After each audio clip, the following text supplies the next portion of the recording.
exactement, mais ce que je pourrais dire déjà, euh, je pourrais dire que vraiment, j'étais même étonné de l'accueil qui nous avait été réservé. Hein. C'est-à-dire que, d'abord, avant notre départ, les autorités de la Cour pénale internationale nous avaient déjà contactés. Donc, des gens nous avaient contactés pour avoir plus d'informations pour ce qui concerne le nom, l'organisation, voilà, pour avoir plus d'informations. Et c'était en passant par la préfecture. Donc, ici, les autorités françaises étaient au courant de l'action qui était déjà prévue pour le 8 mai du côté de la Cour pénale internationale. Et ils avaient été contactés par les responsables de la Cour pénale internationale en parlant de la préfecture de Paris. Donc, on avait déjà donné plusieurs informations. Mais en arrivant sur place, c'est l'accueil qui nous avait été réservé par les autorités de la Cour pénale internationale. Ils avaient toutes les informations nous concernant et là, il y a eu une place qui avait été réservée pour nous, juste presque à l'entrée de la Cour pénale internationale hein, pour notre manifestation. Et surtout aussi, ça aussi il faut le relever, donc la police qui était là hein, pour veiller à notre sécurité. À notre sécurité. Donc, j'étais étonné hein, de l'accueil qui nous avait été réservé. J'avais vraiment apprécié. Donc, ça montrait bien, disons, l'ampleur de l'action que nous avons lancée. Hein, donc, voilà, depuis Paris, depuis le 6 décembre, de notre première rencontre où tout avait été décidé lors de notre conférence de presse.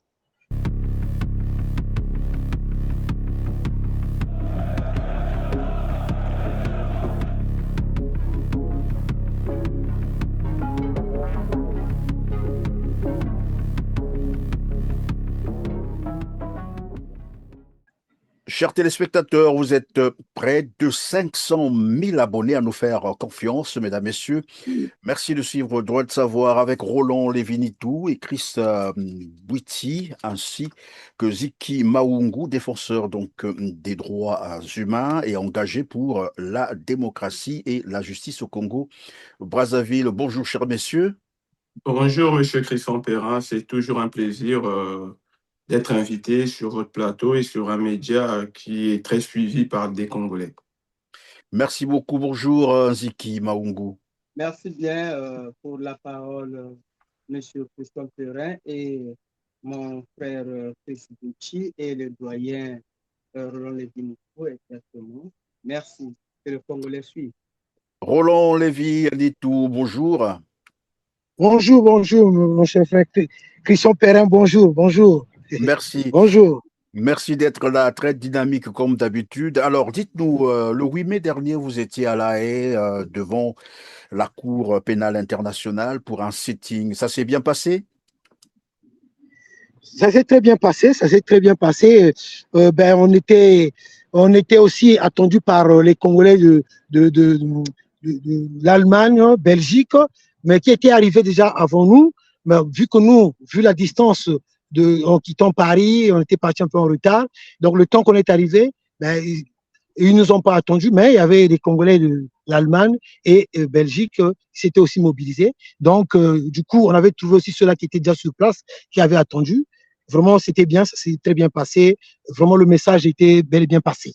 Ah, Voilà, finalement, donc, votre activité a eu une adhésion, j'allais dire, des Congolais, disons, de la diaspora qui sont un peu partout dans le monde.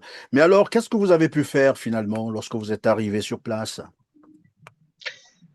Comme par rapport au programme qui avait été établi, hein, ce que nous avons déjà eu à évoquer dans le groupe, les démarches qu'il fallait entreprendre en arrivant là-bas, c'est des choses que nous gardons dans notre, un peu, disons, dans notre cercle, hein, parce qu'on ne peut pas tout dévoiler. Bon, donc il y avait le côté aussi sitting, hein, donc nous avons organisé une sorte de sitting devant la Cour pénale internationale.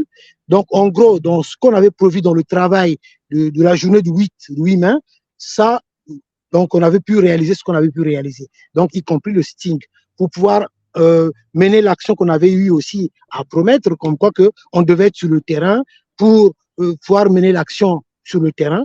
Et vous avez vu le kakimono, où il y avait aussi l'affiche de Serge Oboa, ainsi que les photos de certaines victimes. Donc voilà, en gros, dans l'ensemble de la journée qui avait été prévue pour le 8 mai, nous avons pu faire ce qu'on pouvait faire. Et c'était pas aussi facile pour nous parce que, vu la distance de Paris, parce qu'on avait pris un véhicule de location, on avait roulé toute la nuit jusqu'à arriver du côté de la Cour pénale internationale. Si j'ai une bonne mémoire, je crois qu'on était arrivé aux environs de 12 heures par là ou 12 heures ou 13 heures. Je crois 12 heures par là. Donc voilà, c'était pas aussi facile parce qu'il fallait reprendre encore la route. Voilà, donc c'était pas Voilà. aussi facile que ça. Oui, mais c'est tout cela, la détermination et l'engagement. Mais comment vous avez perçu le regard des autres, ceux qui vous ont découvert comme ça, c'est-à-dire ceux de, bien sûr, de La Haye, est-ce qu'ils avaient un regard positif? Ils ont apprécié votre présence là-bas? Exactement, mais ce que je pourrais dire déjà, euh, je pourrais dire que vraiment, j'étais même étonné de l'accueil qui nous avait été réservé. Hein.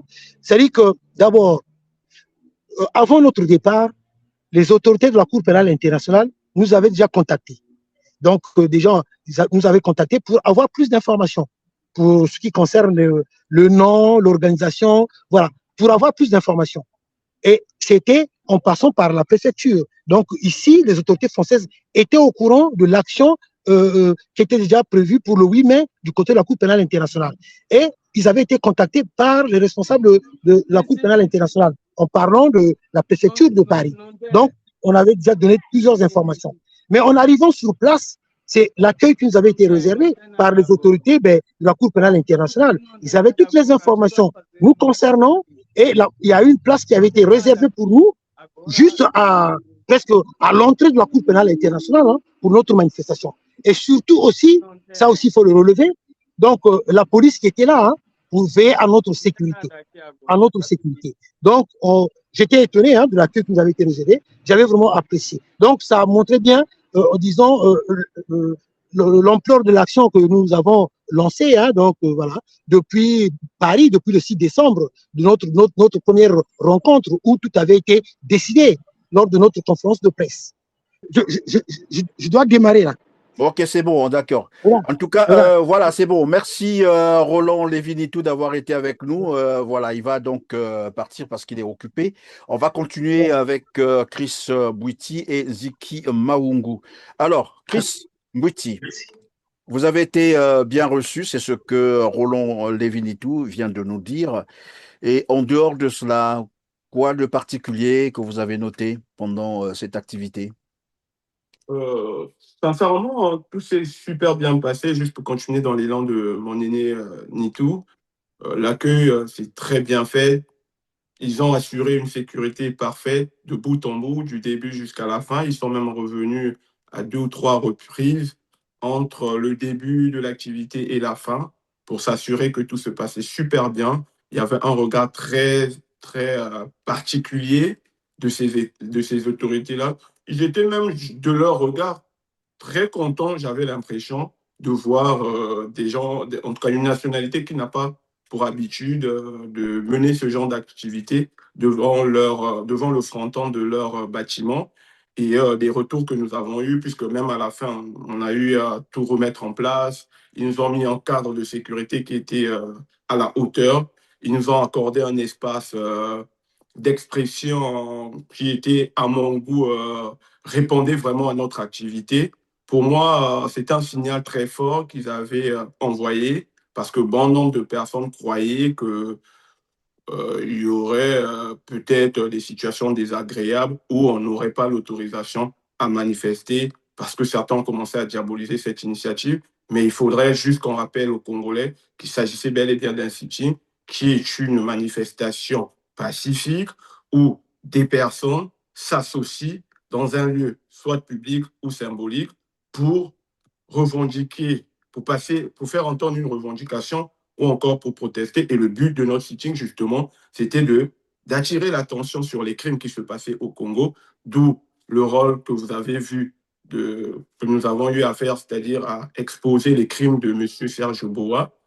Et en dehors de cela, on a aussi profité de cette occasion-là pour justement enchaîner, au fait, faire le nécessaire afin que l'affaire Oboa ne soit pas une affaire qui serait étouffée comme ils ont l'habitude pour les autres crimes qui se sont déroulés en République du Congo. Alors, puisque vous parlez des crimes, de quel type de crimes s'agit-il concrètement? Parce que finalement, apparemment, de part et d'autre, chacun tente d'interpréter cela ou de qualifier à sa manière ces crimes. De quel crime s'agit-il de votre côté? de notre côté, on a réussi à caractériser ce crime-là. Il s'agit bel et bien des crimes contre l'humanité et par définition simple, hein, sans aller sur des aspects très techniques.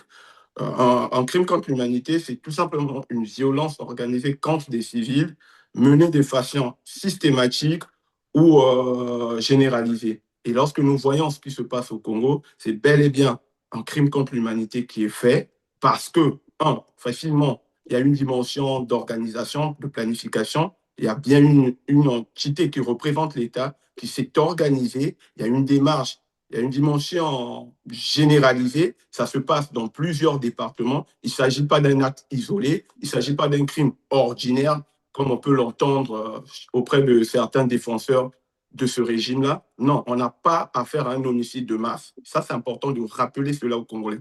On n'a pas affaire à un événement isolé où il y a eu 2 ou 3 personnes qui sont venues dans un lieu public, ils ont commencé à ouvrir le feu sur des populations qui étaient assises en train de contempler la nature. Non, il s'agit bel et bien d'une unité des forces armées congolaises, c'est-à-dire la garde prétoriale, la garde de sécurité de l'actuel résident de Mpila, donc de l'actuel dirigeant du Congo, qui a décidé, a planifié, a mis en place toute une organisation, tout un organigramme pour aller exterminer une partie de sa population. Et lorsqu'on s'intéresse à la définition d'un crime contre l'humanité, dans le cas d'espèce de ce qui se passe actuellement au Congo, personne ne peut changer de narratif. Il s'agit bel et bien des crimes contre l'humanité. Et selon le statut de Rome de la Cour pénale internationale,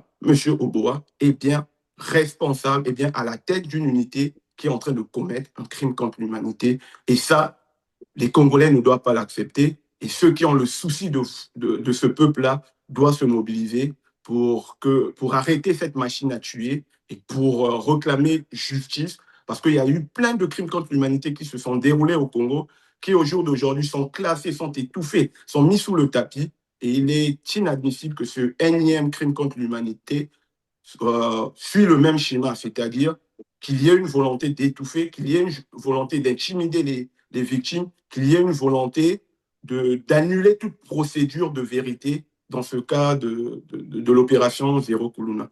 Et c'est la raison pour laquelle nous avons mis en place un cadre de travail, nous qui sommes à l'étranger, et en synergie, on apporte aussi de la force aux organisations locales courageuses qui ont déjà fait un travail important. Et nous, de notre part, nous accompagnons ces efforts-là par une réflexion intellectuelle qui est accompagnée aussi par une démarche judiciaire. Et ensemble, nous pensons que nous allons aboutir à un résultat souhaité, c'est-à-dire que les coupables, les responsables de ce crime contre l'humanité, qu'ils puissent répondre un jour face à leurs actes. Bien voilà, donc on va se tourner du côté de Ziki Maungu. Vous allez, Maungu, c'est bien cela, oui, pour nous expliquer, revenir sur la description de ces crimes, de ces actes qui sont en train d'être posés au Congo-Brazzaville. Ça va nous permettre, ou ça va permettre également aux téléspectateurs qui nous suivent aujourd'hui, parce que ce ne sont pas les mêmes qui nous suivent forcément tous les jours, pour comprendre évidemment de quoi nous sommes en train de parler. C'est quoi? Qu'est-ce qui se passe au Congo-Brazzaville? Il se passe, M. Denis Sassou Nguesso et son système commet des crimes contre l'humanité. Depuis 1997 jusqu'à aujourd'hui, c'est des crimes continuels. D'ailleurs, vous n'êtes pas sans le savoir que après la guerre de 1997, le président Pascal Lissouba et son premier ministre Bakana Bernard Kolelas avaient voulu déposer une plainte de crimes contre l'humanité à l'encontre de M. Denis Sassou Nguesso. Et après, qu'est-ce qui s'était passé?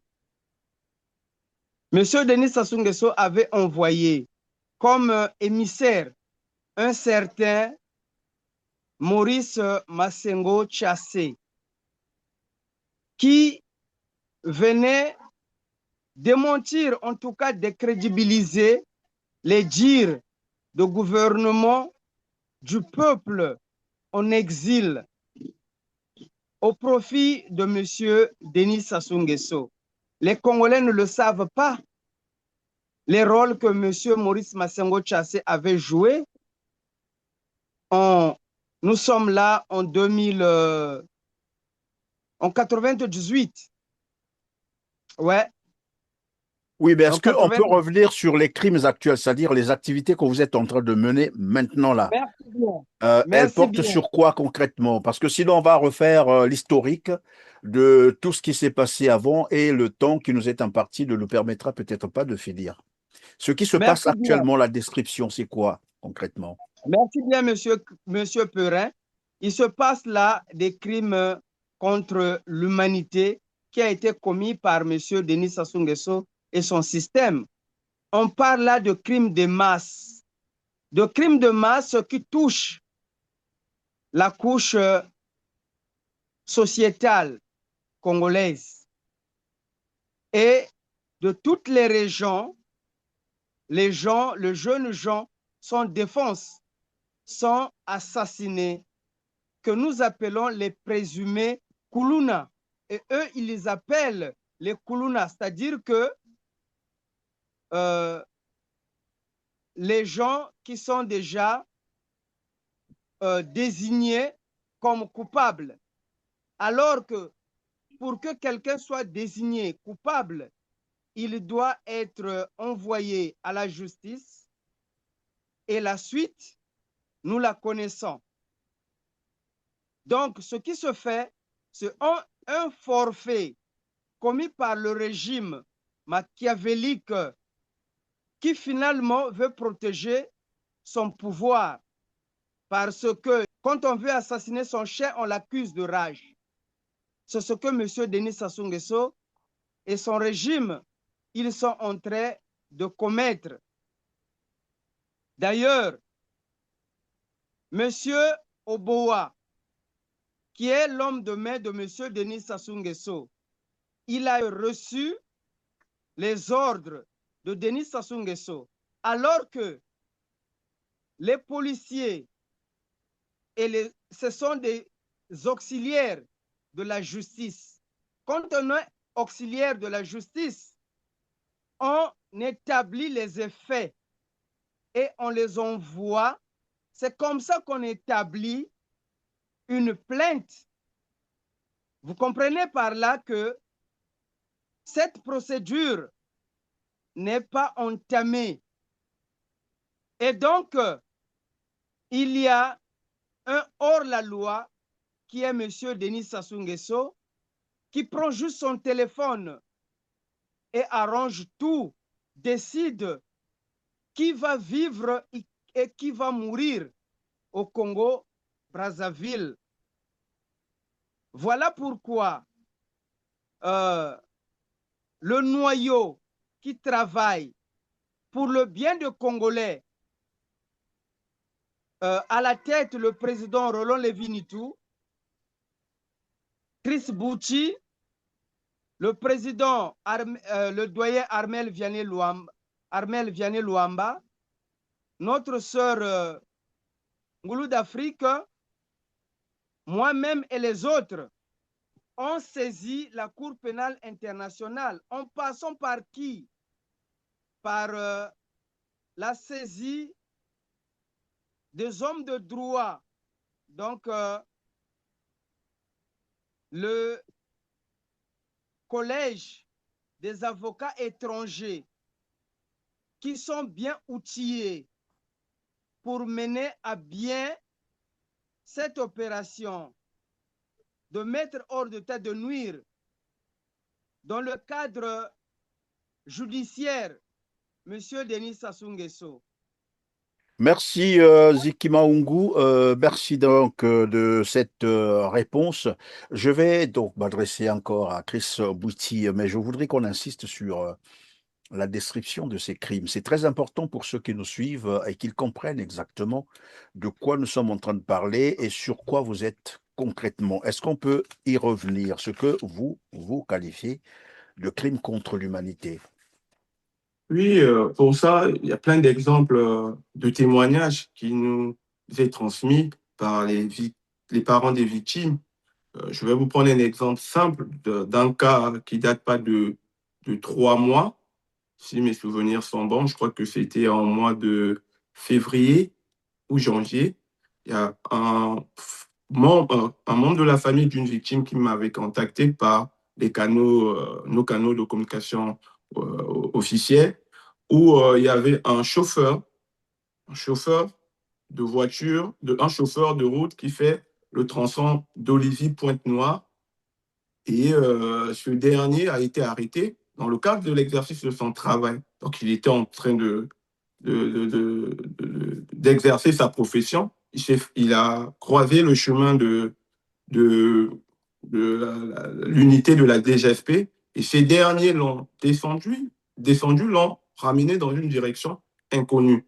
Et les reproches, sinon, le seul paramètre qui a permis à la DGSP de procéder à cette disparition forcée, c'était une cicatrice que ce chauffeur avait au niveau du visage. Alors que cette cicatrice-là, les preuves qu'ils m'ont transmises l'ont démontré. Bon, pour l'instant, je ne peux pas d'abord le rendre public, puisqu'on connaît comment le système est en train de procéder à une démarche d'intimidation vis-à-vis des familles des victimes. Mais j'ai les preuves, nous le rendrons disponible en temps voulu.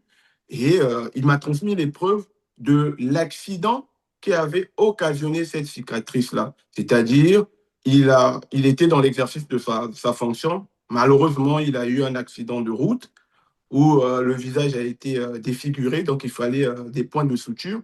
Et c'est une cicatrice qui est restée marquée sur son visage, malheureusement pour lui. Mais le simple fait qu'il ait cette cicatrice-là a suffi à la DGSP de faire un contrôle et de remarquer qu'ils avaient en face d'eux un citoyen qui portait une cicatrice pour le qualifier de bébé noir. Quand on voit les paramètres sur lesquels il s'appuie, mais ça démontre bien une planification au crime et pas les moines. C'est-à-dire, on ne s'appuie pas lui sur la justice ou sur le fait que ce dernier est responsable d'un acte répréhensible par la loi. Il s'appuie juste sur leurs considérations, les mots d'ordre, les critères de mots d'ordre qu'ils ont reçus pour s'aimer la mort au sein de la population, c'est-à-dire auprès des citoyens qui ne sont pas, comment on appelle ça, qui n'ont pas l'habitude à verser dans la délinquance. Et ça nous ramène à des souvenirs qui ne sont pas très lointains, monsieur Christian Perrin. C'est le même système-là, puisqu'on a toujours les mêmes témoignages, qu'ils ont même créé des prisons de fortune. Pour certains, c'est des maisons personnelles de ceux qui sont dans le chaîne de commandement, et ils entassent les citoyens là-bas, et ils procèdent à des exécutions sommaires. Et ça rappelle même le souvenir à l'époque où le régime putschiste, parce qu'il faut toujours rappeler que le régime actuel, c'est un régime putschiste qui est venu par l'aide des mercenaires internationaux. Ils sont venus s'aimer le crime, et même quand ils ont appelé les Congolais qui avaient fui ces crimes-là à rentrer, ils ont pris les mêmes Congolais, ils les ont mis dans des conteneurs et ils ont procédé à des exécutions. Donc, dès l'entrée en scène de M. Denis Sassou Nguesso au Congo, c'était le crime. Et jusqu'à aujourd'hui, le seul projet de société qu'il propose aux Congolais, c'est le crime. Et on est, depuis 1997 jusqu'à aujourd'hui, à plus d'une vingtaine d'années. Et quand on voit le bilan de ces promesses, de ces projets de société, le dénominateur commun, c'est le crime. J'insiste sur ça. Le dénominateur commun, c'est le crime. Et si on voit comment les choses ont démarré, on se rend bien compte qu'il est incapable, ce système est incapable d'apporter une réponse à une crise sociale où les jeunes sont sans emploi, où les jeunes se plaignent, deviennent de plus en plus revendicatifs sur la toile. Et l'unique réponse qu'il a apportée à cette question cruciale, c'est d'exécuter, de diminuer la population, c'est-à-dire une partie de sa jeunesse, pour qu'il n'y ait plus des voix qui viennent lui réclamer de tenir ses promesses. Parce que si on se souvient bien, monsieur Christian Perrin, on se rappellerait de ses déclarations où il est venu devant la télé pour dire à ses soutiens, aidez-moi à gagner la bataille des réseaux sociaux. Pourquoi il l'avait dit? Parce qu'ils avaient fait un triste constat, c'est que cette jeunesse qui n'avait pas de boulot, qui était qualifiante, parce que c'est une jeunesse qui est allée à l'école, qui s'est instruite, qui est éduquée, et qui attend justement un cadre qui allait permettre à cette compétence-là d'exercer ce qu'ils ont réussi à apprendre sur le banc de l'école. Et face à cette question-là, quand il s'est rendu compte que les jeunes commençaient à réclamer des choses, il est venu pleurer auprès de ses soutiens pour exiger ou pour demander à ce qu'ils se mobilisent pour l'aider à gagner la bataille des réseaux sociaux, alors qu'on avait en face, en fait, l'État avait en face d'eux des citoyens qui voulaient tout simplement arrêter d'être dans la loisiveté et de commencer à travailler. Et quand ils ont eu cet échec-là, il y a eu une autre situation qui s'est enchaînée. Vous vous souvenez qu'il a promis aux jeunes de leur recruter avec Ornano. C'est le crime qui a été au rendez-vous. Plus tard, après cet événement de crime, d'ailleurs, il n'y a jamais eu d'enquête vraiment efficace qui a démontré la responsabilité des auteurs de ce acte-là. Les mois qui ont suivi, les mêmes jeunes sont retournés à la rue. On se souviendra encore dans vos archives, les mobilisations spontanées des citoyens avec des cartons où des chansons étaient scandées comme Tolembi Saasu, qui était très véhiculé sur les réseaux, les plateformes numériques comme TikTok. Et face à ces actions spontanées, face à cette colère qui commençait à devenir grandissante, l'unique réponse que l'État actuel, les gouvernants actuels ont souhaité donner, c'était le crime. Et nous sommes juste dans cette continuité d'un échec d'un projet de société. Et cet échec a conduit à quoi? À un spectacle macabre et funeste. Et ce spectacle continue jusqu'au jour d'aujourd'hui. Et c'est important d'insister là-dessus. Il y a encore des Congolais qui sont exécutés comme des animaux, qui sont déshumanisés. Et il n'y a pas de responsable, alors que le Congo a bien ratifié beaucoup de conventions, alors que dans la constitution congolaise, la peine de mort est abolie, ça n'existe pas. Évidemment, merci d'abord, Chris Witty, de ce rappel. À ceux qui nous suivent, à ceux qui, évidemment, découvrent pour la première fois ce sujet, je veux simplement rappeler que c'est depuis septembre dernier que, ben voilà, Denis Sassou Nguesso a ordonné, puisqu'il a reconnu lui-même en public, c'est lui qui a donné l'ordre, qu'une telle opération soit menée. Donc, il a ordonné à sa garde personnelle, parce que la DGSP, il faut toujours le rappeler, c'est la Direction générale de la sécurité présidentielle, donc sa sécurité personnelle, à qui donc il a ordonné de mener ces crimes, ces assassinats planifiés, parce qu'il s'agit d'aller prendre les jeunes, d'enlever les jeunes, parce qu'ils ne sont même pas informés. Pourquoi on va les chercher? Donc les procédures d'arrestation, d'interpellation sont violées du bout en bout. On va les chercher pendant qu'ils sont endormis ou parfois dans les buvettes en train de, voilà, de passer un temps avec les amis. On les enlève n'importe où et sur la base des dénonciations, parfois téléphoniques. Non, X est un bandit, on va, on le cherche, on l'amène en public, on l'abat comme, voilà, et c'est pas beau à voir, ils sont abattus comme des lapins dans la rue, comme des chiens, alors que c'est des êtres humains. L'être humain, la vie humaine est sacrée, c'est ce que dit la Constitution congolaise du 25 octobre 2015, en fait, toutes les constitutions que le Congo a connues, hein. Donc, cette disposition est rapportée dans la nouvelle constitution. L'être humain est sacré, la vie humaine est sacrée, doit être protégée. Malheureusement, ces jeunes, on va les chercher soit nuitamment ou aux premières heures de la matinée, vous imaginez un peu, en train de dormir, donc ils ne savent pas, on vient les chercher.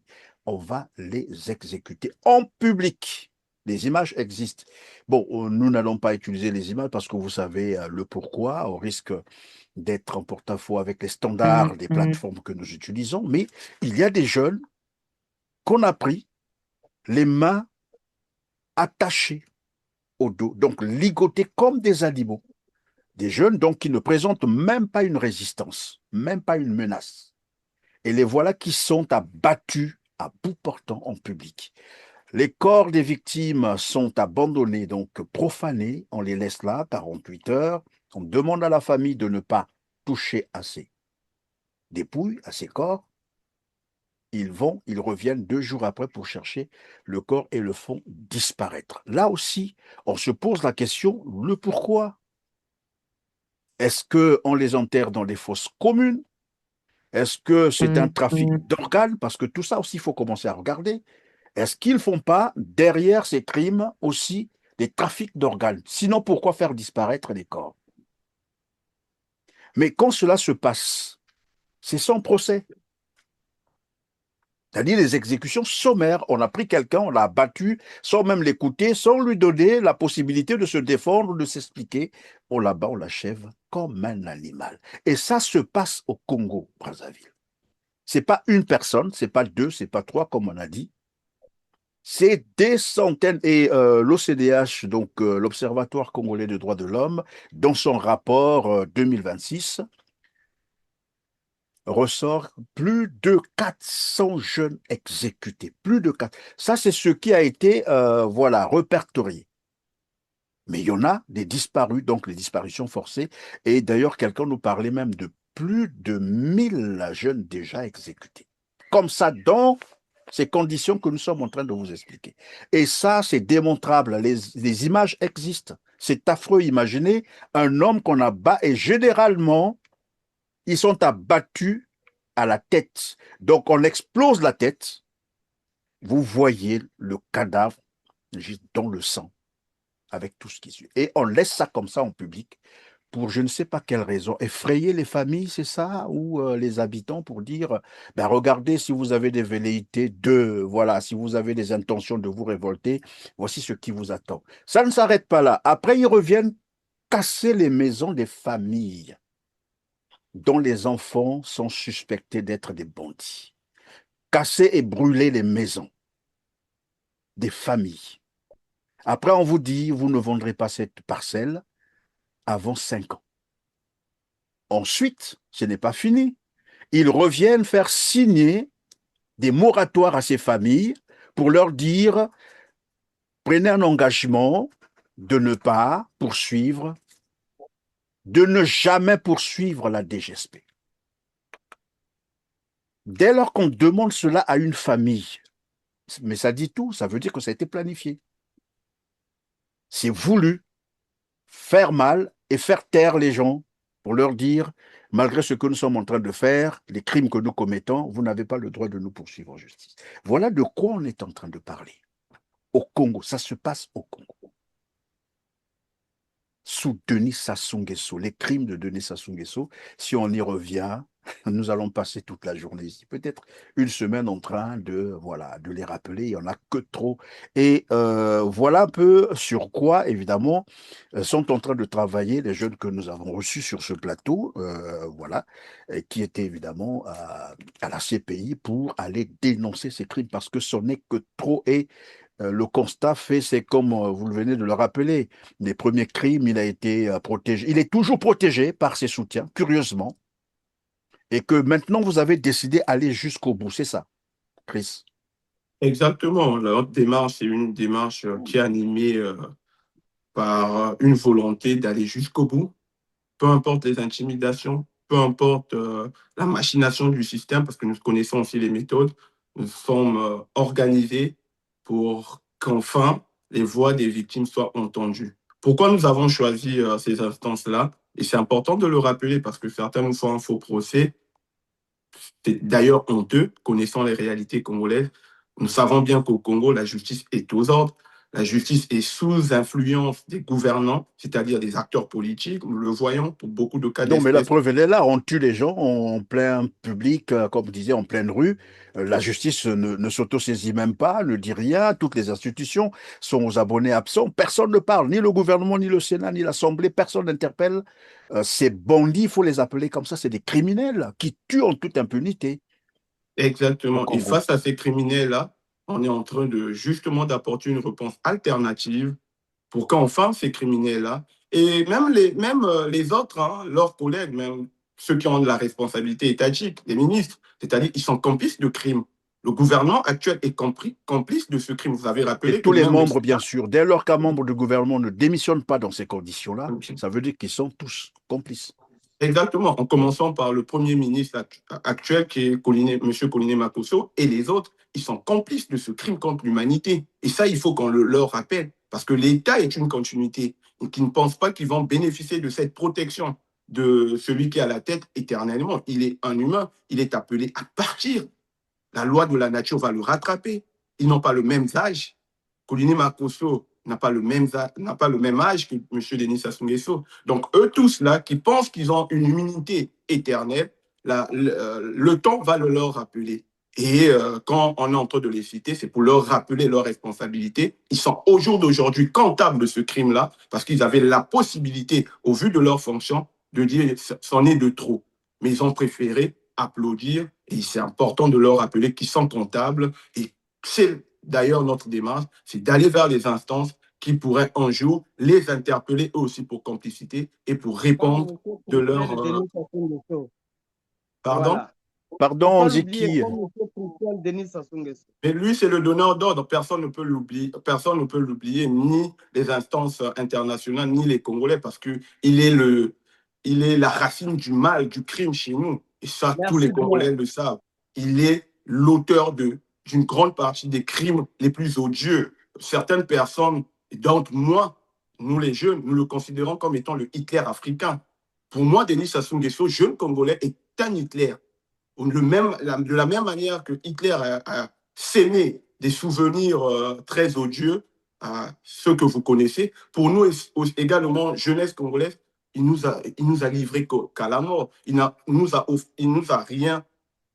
pas créé un cadre d'avenir pour nous. Lui qui s'est inventé d'être le bâtisseur infatigable ou l'homme du chemin d'avenir, le seul Voilà, chemin alors d'avenir. Chris Bouiti, bon maintenant, quelles sont les perspectives? Parce que finalement, les crimes continuent, puisque tous les jours, nous avons des appels, et ça je peux vous le dire, hein, tous les jours, je dis bien, j'ai des appels du genre, mon enfant vient d'être enlevé, je ne sais pas pourquoi, et on a essayé d'aller rencontrer les autorités policières, je sais pas, la gendarmerie, et on est même allé jusqu'à la DGSP dont on parle ici. Et quand vous arrivez là-bas, on vous dit non, attendez, attendez, on est en train de regarder, de les interroger. Et puis voilà. Et depuis là, bah, il y en a qui ont disparu depuis décembre dernier, janvier, février, jusqu'aujourd'hui, qui ne se font pas. Donc les parents ne savent pas pourquoi on a enlevé les enfants. Et ça continue jusqu'à maintenant. Pas plus tard que hier, j'ai reçu un coup de fil d'une maman qui pleurait parce que son enfant venait d'être enlevé. Voilà comment ça se passe au Congo. Et tout le monde en train d'assister ce qui se passe. Désormais, la DGSP, comme vous l'avez dit, décide la vie ou la mort d'un Congolais, sans procès. Et la perspective, c'est quoi? Comment vous entendez continuer votre activité pour tout de même faire arrêter cela? Il faut que ça s'arrête, parce que ça continue là. Exactement. Monsieur Christian Corin. Oui, Nziki. Merci bien, merci bien. Excuse-moi, mon frère Chris Bouti. Monsieur Christian Corin, pour ne pas vous interrompre,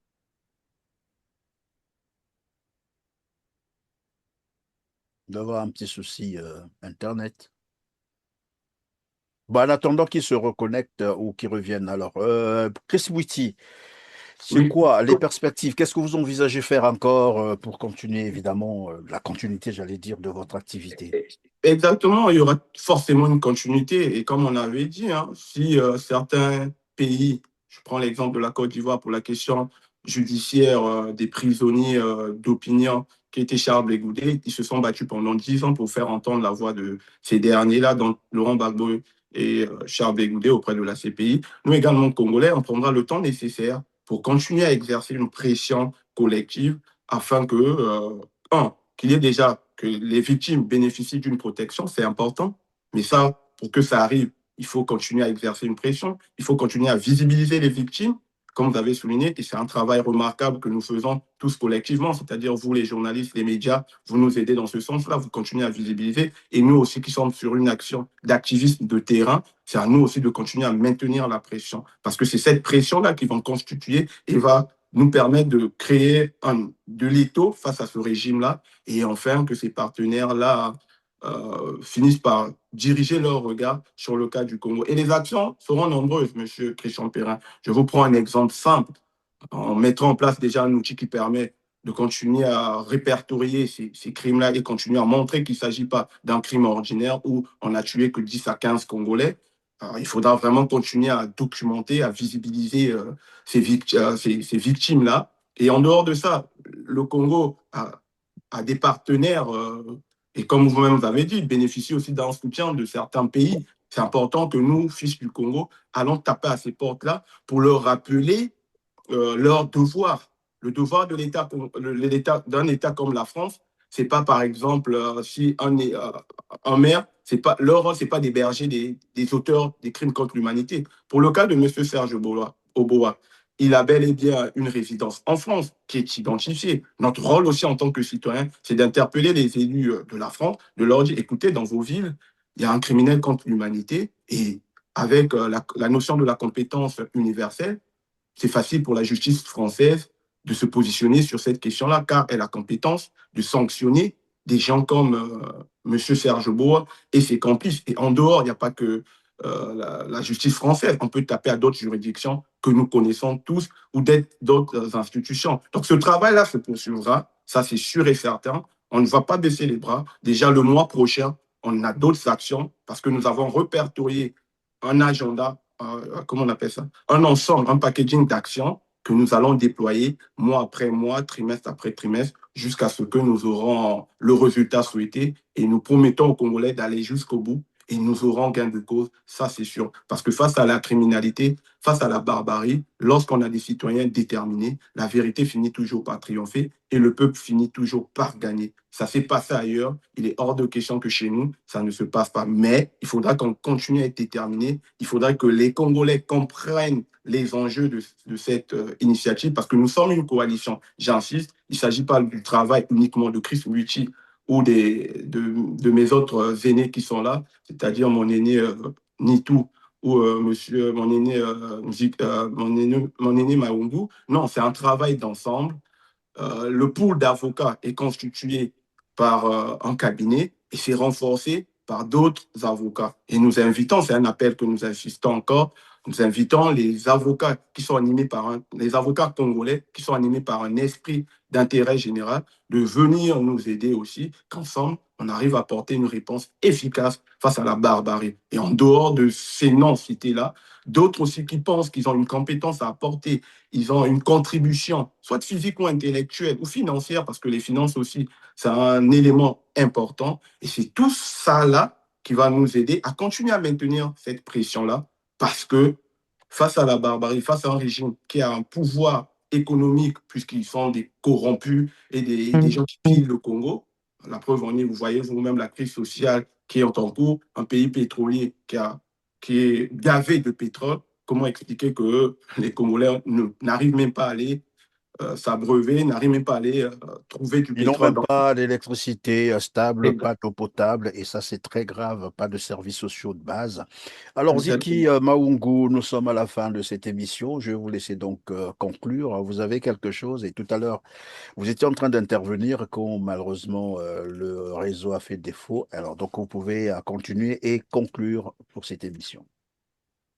Ouais, je voudrais justement dire merci bien, Monsieur Christian Perrin, que les Congolais, lambda, les opprimés de Monsieur Denis Sassou Nguesso, puissent comprendre que le noyau qui travaille pour faire triompher la justice est conduit par le président Roland Lévy-Nitou et nous tous qui sommes derrière lui en mettant les stratégies en place pour que cette procédure puisse aboutir en bien. On va conclure. Alors, Chris Mwiti, nous allons conclure donc l'émission de ce soir avec vous. Que peut-on retenir en définitive? Qu'est-ce qu'on retient? Ben, ce qu'on retient, c'est que la campagne internationale, comme nous l'avons nommée, contre les crimes de Serge Boa est lancée. Notre premier sitting a eu lieu et d'autres actions vont se poursuivre jusqu'à l'atteinte de nos objectifs, c'est-à-dire exiger, obtenir une ouverture d'enquête contre M. Serge Boa, qui est responsable, au vu des faits, d'un crime contre l'humanité en République du Congo. Et l'appel que nous pouvons, nous, en tant qu'organisation, passer, c'est celui de demander aux Congolais de nous accompagner, de manifester leur solidarité comme ils ont commencé à le faire dès le début de l'action et qu'on continue à nous soutenir mutuellement parce que pour aboutir à ce résultat, ça ne sera pas l'effort d'un petit groupe, ça sera l'effort collectif.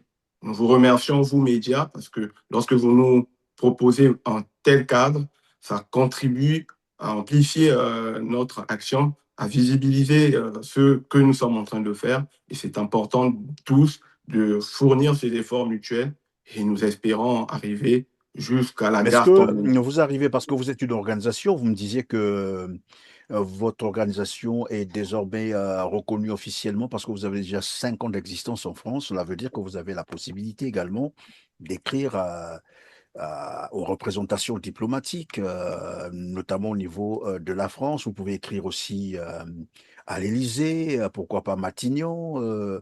Question de mener un lobby offensif contre le régime, contre les crimes, j'allais dire, qui se déroulent au Congo. Exactement. En tout cas, toutes les structures qui sont autour de cette coalition-là peuvent mener une telle action parce qu'elles sont reconnues. Justement, nous évitons de tomber sous le coup de la loi, c'est-à-dire en greffant des organisations qui ne sont pas habilitées ou qui sont en porte-à-faux avec la justice. Donc, tout ce cadre légal est mis en place. Et nous, moi qui parle, je suis coordonnateur.